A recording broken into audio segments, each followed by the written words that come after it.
आज की वीडियो मेरी जो है वो इस तरह के टॉयलेट के क्लीनर से रिलेटेड है कि आप तेज़ाब और हार्पिक को भूल जाएंगे। जब ये वाला क्लीनर आप इस्तेमाल करेंगे ना तो आप हार्पिक और जो है दूसरा आप जो तेज़ाब वगैरह हैं वो सब चीज़ें को भूल जाएंगे और घर में ही इसको तैयार करके 2 टैबलेट की मदद से आप अपने घर के वॉशरूम को अच्छी तरह से साफ़ सुथरा कर सकते हैं और इसको एक्स्ट्रा शाइन दे सकते हैं। ये मैं आज की वीडियो में आपको बताऊँगी। आज की वीडियो में छोटे छोटे किचन टिप्स हैं, किचन हैक्स हैं और क्लीनिंग टिप्स हैं जिससे आपकी ज़िंदगी बहुत ही आसान होने वाली है। तो आज की वीडियो को आपने बिल्कुल भी स्किप नहीं करना। आज की वीडियो को आप लोगों ने फुल वॉच करना है और आप लोगों से मेरी रिक्वेस्ट है कि आपने मेरी वीडियो को फुल वॉच करने के साथ साथ जो है वो लाइक लाजमी करना है क्योंकि मुझे आप लोगों की सपोर्ट की बहुत ज़रूरत है। अस्सलाम वालेकुम। चलते हैं टिप नंबर 1 की तरफ। कैसे हैं आप सब? जहाँ रहें खुश रहें, आबाद रहें। तो आज की टिप नंबर 1 जो है वो हमारी इस तरह से चार्जर से रिलेटेड है। जब भी कहीं हमें बाहर सफ़र में कहीं जाना हो या कहीं भी हम दूर जा रहे हों तो चार्जर तो हमें मोबाइल का अपना साथ ही लेके जाना पड़ता है क्योंकि इसलिए कि जो भी जिस मोबाइल का चार्जर हो उसी से ही मोबाइल जो है वो अच्छी तरह से चार्ज होता है, हो तो जाता है लेकिन वो इतनी स्पीड से नहीं होता। तो आपने क्या करना है, अगर हम इसको उसी तरह से रखेंगे तो इसकी जो लिड होती है वो ख़राब हो जाती है, उसकी बल पड़ के। तो आपने इस तरह के एक ऐनक वाली डिब्बी ले लेनी है, उसमें आपने इसकी लिड को अलहदा कर लेना है और चार्जर को अलहदा करके इस तरह से आपने रख लेना है जिस तरह मैंने आपको दिखाया है। इस तरह आपकी जगह भी ज़्यादा नहीं लेगा चार्जर और आप बिल्कुल महफूज करके इसको रख सकेंगे। तो ये मेरी वीडियो आप लोग टिप जो है आप लोगों के लिए बहुत ही फ़ायदेमंद है। टिप नंबर 2 जो है वो भी मेरी आप लोगों के लिए बहुत ही फ़ायदेमंद है। आपने क्या करना है कि जब भी हम पैंट को बाज़ इस तरह से वॉश करते हैं, वॉश करने के बाद हम इसको हैंगर में लटकाना चाहते हैं ताकि ये खुश्क हो जाए और इसकी वेस्ट बहुत कम होती है, हैंगर बड़ा होता है। तो आपने क्या करना है कि इस तरह से कैचर ले लेने हैं जो हम बालों में यूज़ करते हैं। तो आपने इस कैचर को इस तरह बेल्ट जो वेस्ट होती है पैंट की इस तरह से हैंगर के साइड पे लगा के आपने इस तरह कैचर उसके ऊपर लगा देने हैं ताकि ये इस तरह से अच्छी तरह से हैंगर के ऊपर चिपक जाए और पैंट जो है वो नीचे ना आए। और आप इसको तार पे यहाँ भी आपने इसको सुखाना हो आप उसको उधर लटका दें तो इस तरह से आपकी पैंट जो है वो नीचे नहीं होगी, बिल्कुल आसानी से खुश्क हो जाएगी और इसकी वेस्ट जो है वो भी नहीं खुलेगी।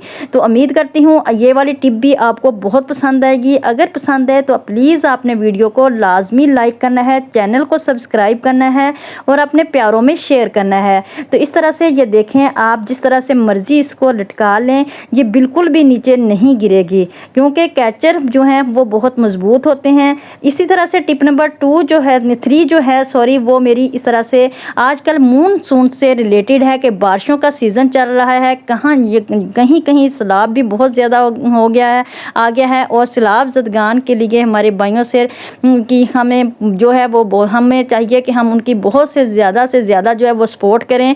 तो मानसून के जो बारिशें होती हैं इसमें बहुत ज़्यादा स्मेल आना स्टार्ट हो जाती है तो क्योंकि नमी ज़्यादा आना स्टार्ट हो जाती है। तो इस तरह से बहुत ज़्यादा नमी जो हो तो इस तरह से आपके घर में बेड में, चादरों में, कुशन में जिस तरह तकिए के कवर हो गए उनमें बहुत ज़्यादा जो है वो स्मेल सी आना स्टार्ट हो जाती है। चाहे आप हफ्ते बाद इसको वॉश ही क्यों ना कर लें लेकिन फिर भी आपने क्या करना है, इस तरह टैल्कम पाउडर ले लेना है और थोड़ा सा आपने बेकिंग सोडा ले लेना है। बेकिंग सोडा जो है वो क्लींजिंग का काम करता है, क्लीनिंग का काम करता है और पाउडर जो है वो इस तरह से इसकी बहुत सी बीनी सी खुशबू आएगी। फिर मैं आपको बताऊंगी कि आपने इसको कहाँ इस्तेमाल करना है, इसका यूज़ जो है वो आप कहाँ करेंगे।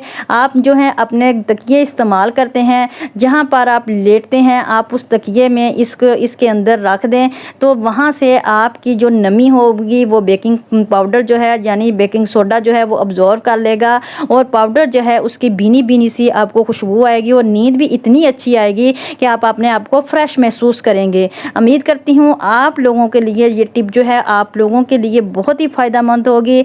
आपने इसको लाजमी वॉच करना है और इसको वॉच करने के साथ साथ आपने इसको इस्तेमाल भी करना है। इसी तरह से टिप नंबर 4 जो है वो मेरी इस तरह से किचन से रिलेटेड है कि किचन की क्लीनिंग करते वक्त हमें बहुत ज़्यादा जो है इसकी दीवारें, इसकी टाइलें साफ़ करनी पड़ती हैं क्योंकि इनके ऊपर चिकनाई वगैरह जो है वो आ जाती है। तो आपने थोड़ा सा विम ले लेना है। ना तो हमें कहीं सिरका बेकिंग पाउडर की ज़रूरत पड़ती है, बाज़ का हमें इन चीज़ों की ज़रूरत नहीं जो है पड़ती। आपने सिर्फ विम ले लेना है और विम की मदद से थोड़ा सा अपने कपड़े पे जो किचन टॉवल्स हैं उनके ऊपर लगाने के बाद इस तरह से आप लगाएंगे तो आपके चूल्हे पे, आपकी टाइलों पे बहुत अच्छी जो है वो शाइन आ जाएगी और आपका चूल्हा जो है वो बिल्कुल नीट एंड क्लीन हो जाएगा और टाइलें जो हैं वो आपकी बहुत ज़्यादा साफ़ सुथरी हो जाएंगी। इनके ऊपर बहुत ज़्यादा शाइन आ जाएगी क्योंकि विम जो है वो बहुत अच्छा क्लीनिंग का काम करता है। इस तरह से इसके जितनी भी चूल्हे के ऊपर चिकनाई वगैरह होगी, शेल्फ के ऊपर होगी, सारी जो है वो इस तरह से साफ़ हो जाएगी। बिल्कुल भी आपकी गर्मी में इस तरह किचन में चोंटियाँ वगैरह कुछ भी नहीं आएगा और आप अपने घर को इस तरह से यानी किचन को भी साफ़ सुथरा नीट एंड क्लीन रख सकते हैं। तो बिल्कुल चिकनाई जो है वो इस तरह से ख़त्म हो जाएगी। ना तो आपके को इस तरह से ज़्यादा तदद्दुद की ज़रूरत पड़ेगी ताकि आप बेकिंग पाउडर डालें, सिरका डालें या आप कोई भी लिक्विड और डालें, तो इस तरह से आप इसको अच्छी तरह से वॉश कर लेंगे। चूल्हे के पीछे भी बहुत ज़्यादा चिकनाई जो है वो जमा हो जाती है, इसी तरह से आपने इसको साफ़ करना है। तो फिर देखें आप कमाल के आपके किचन से कितनी अच्छी सी जो खुशबू आएगी, बहुत ही अच्छी सी आपके किचन की शाइन हो जाएगी। आप देखते जाइए। तो फिर आप पीछे से अक्सर जो है वो हम वीकली जो है इसको साफ़ नहीं करते, मंथली ही हम इसको साफ़ करते हैं। तो वहाँ पर जो हम इस तरह के स्टील की जो हमारी जो होते हैं स्क्रब, इनको हम इस यूज़ करें तो बहुत ही अच्छी तरह से हमारे नीचे से ये साफ़ हो जाएगा। तो फिर आप देखें, इनको साफ़ कपड़ा ले लेना है। इसके बाद आपने जो टॉवल होता है साफ़, वो आप लेके इसके ऊपर लगा दें तो आपका चूल्हा जो है वो बिल्कुल नीट एंड क्लीन हो जाएगा। ना तो आपको वॉश करने की ज़रूरत पड़ेगी। तो इस तरह मानसून के दिनों में जो है आप अपने किचन को किस तरह से महका सकती हैं, चमका सकती हैं, किस तरह से इसमें नमी दूर कर सकती हैं। फिर आपने इसके अंदर थोड़ा सा फ़ैन चला दें तो इस तरह से आपके किचन की सारी नमी जो है वो ख़त्म हो जाएगी। तो ना ही ज़्यादा कीड़े मकोड़े आएंगे क्योंकि इस तरह से मानसून के मौसम में बहुत ज़्यादा छोटे छोटे कीड़े मकोड़े जो हैं वो आते रहते हैं। तो अगर हम किचन की अच्छी तरह से सफाई नहीं करेंगे तो किचन बहुत हमारा गंदा लगेगा और इस तरह से बहुत ज़्यादा इसमें स्मेल वगैरह भी आएगी। तो इसी तरह से जितनी भी इसकी टाइलें वगैरह होंगी, जितना भी जिस तरह का भी आपका किचन हो, चाहे गंदा हो, छोटा हो, बड़ा हो या जो भी हो, जिस तरह का भी हो, आप इसको ज़रूर नीट किया करें। उम्मीद करती हूँ आज की जो टिप है किचन के से रिलेटेड वो आप लोगों को ज़रूर पसंद आएगी। तो आप बर्तन वॉश करके इनको भी थोड़ा सा धूप में रखा करें ताकि धूप में इस तरह मानसून के मौसम में बर्तनों में भी जो नमी है वो भी सारी ख़त्म हो जाए। इसी तरह से टिप नंबर 5 जो है वो मेरी वॉशरूम से रिलेटेड है कि आपने वॉशरूम को घर में ही क्लीनर तैयार करके किस तरह इसको साफ़ करना है। आप जो है इस तरह से हारपिक और तेज़ाब को भूल जाएंगे और महंगे से महंगा हारपिक जो है वो आप बाज़ार से ना लाइएगा। इस तरह से आपसे घर में ही क्लीनर तैयार करने से आपके जो वॉशरूम है इसमें एक्स्ट्रा शाइन आएगी। तो उम्मीद करती हूँ आज की ये टिप आप लोगों को लिए बहुत ही फ़ायदेमंद होगी। अगर आप इसको फॉलो करेंगे तो यकीन माने आपकी ज़िंदगी बहुत ज़्यादा आसान हो जाएगी। मैं तो यही यूज़ करती हूँ और मैं तकरीबन 3-4 माह के बाद जाके मैं हारपिक या कोई तेज़ाब वगैरह यूज़ करती हूँ, लेकिन मैं डेली तो यूज़ नहीं करती। फिर भी ये वाली टिप मैं फिर भी एक हफ़्ते में एक दफ़ा इसका यूज़ कर लेती हूँ।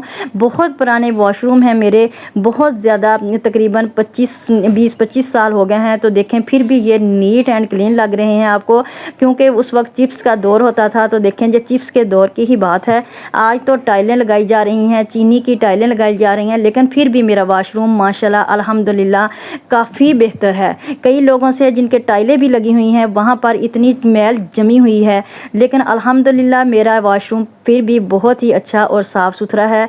तो देखें ना, आपने क्या करना है कि इस तरह से वॉशरूम को आपने जब भी चमकाना है तो मेहमान आने वाले हों तो हमने क्या करना है कि इस तरह से बहुत कॉन्शियस होते हैं कि हमारा वॉशरूम जो है वो बहुत साफ़ सुथरा हो, इसमें कोई भी बैड स्मेल ना आती हो। क्योंकि अगर बैड स्मेल आए तो मानसून के दिनों में तो अक्सर जो है वो बैड स्मेल आना स्टार्ट हो ही जाती है। तो इस तरह से आपने क्या करना है कि सरफ़ ले लेना है, कोई भी जो आप अपने घर में इस्तेमाल करती हैं, फिर आपने इसमें टार्टरी डाल लेनी है। तो टार्टरी जो है वो भी क्लीनिंग का काम करती है, इसमें क्लीन और कोई चीज़ आपने नहीं डालनी, सिर्फ और आपने डालनी जो है वो है 2 टैबलेट आपने डिस्प्रिन की डालनी है। तो इस तरह से पहले मैं आपको दिखा देती हूँ कि मैं इस तरह से एक बोतल के ढक्कन में सलाख कर रही हूँ। तो ये बोतल का ढक्कन जो है ये मेरे काम आएगा एंड में, जो मैंने इसको क्लीनिक वॉश करना है है। जिस तरह से मैंने बोतल में इस क्लीनर को डालना है, आप कोई भी चीज़ गर्म कर लें और इस तरह से ढक्कन में सुराख कर लें, ताकि आपको बाज़ार से जो है इस तरह के शावर वगैरह ना लेके आने पड़े। उसमें जो है वो इस तरह के ज़र्रे जो होते हैं सरफ़ के या टार्टी वगैरह के, वो फंस जाते हैं और वो सही तरह से काम भी नहीं करते। तो आप घर में ही अपना इस तरह से शावर बना लें। ये देखें बहुत ही अच्छे से इसमें सुराख हो गए हैं। मैंने बर्फ़ वाला सुवाले लिया था और इससे मैंने सुराख किए हैं। फिर आप 2 अदर टैबलेट ले लें डिस्प्रिन की, उनको आपने पीस लेना है। पीसने के बाद आपने इस पाउडर में आपने मिक्स कर लेना है। मिक्स करने के बाद आपने इसको पानी डाल लेना है। पानी डालने के बाद बोतल में आपने अच्छी तरह से इसको मिक्स करना है। मिक्स करने के बाद आपने इसमें 2-3 कतरे जो हैं वो आपने नील के डालने हैं, क्योंकि नील जो है वो भी क्लीनिंग का काम करता है। और इस तरह से आप अगर नील डालेंगे ना, हार्पिक में भी नील ही थोड़ा बहुत डाला होता है, तो इस तरह से उसका ब्लू कलर होता है। आप देखें कि आपके टॉयलेट की शाइन जो है वो इतनी अच्छी हो जाएगी, आपको बाज़ार से महंगे महंगे हार्पिक, महंगे महंगे तेज़ाब जो हैं वो लाने की ज़रूरत भी पेश नहीं आएगी। और आप घर में ही बहुत ही आसान सा क्लीनर बना के अपने घर को जो है वो महका सकते हैं, चमका सकते हैं, अपने वॉशरूम को साफ़ सुथरा कर सकते हैं। इस तरह से आपने पीस कर इसको इस तरह से डाल लेना है। और बाकी जो मटेरियल हमने तैयार किया था उसको भी आपने डालने के बाद इस तरह से इसके अंदर डाल लेना है। फिर आप देखें कि आपका वॉशरूम जो है वो कितना अच्छी तरह से साफ़ होगा, चमकेगा। तो उम्मीद करती हूँ आज की टिप आप लोगों को बहुत पसंद आएगी। अगर पसंद आए तो प्लीज़ मेरी आप लोगों से रिक्वेस्ट है कि आपने मेरी वीडियो को लाजमी लाइक करना है और अपने प्यारों में शेयर करना है। छोटा सा कमेंट भी देना है कि आपको कौन सी टिप जो है वो ज़्यादा पसंद आई है। इसके साथ साथ आपने मेरी चैनल को सब्सक्राइब भी करना है। जो नए आने वाले हैं वो प्लीज़ सब्सक्राइब कर दिया करें, तो आपके कोई पैसे नहीं लगते कि सब्सक्राइब करने से आपको कोई जो है आपका नुकसान नहीं होता। तो इस तरह से आप हमारी जो है सपोर्ट करें। आप अगर आप कोई कमेंट भी करेंगे ना, तो इस तरह से हमें हौसला अफजाई होती है। इसके साथ ही फिर मैं इजाज़त चाहती हूँ। अपना रखिएगा बहुत सारा ख्याल, दुआओं में याद रखिएगा। अल्लाह हाफिज़।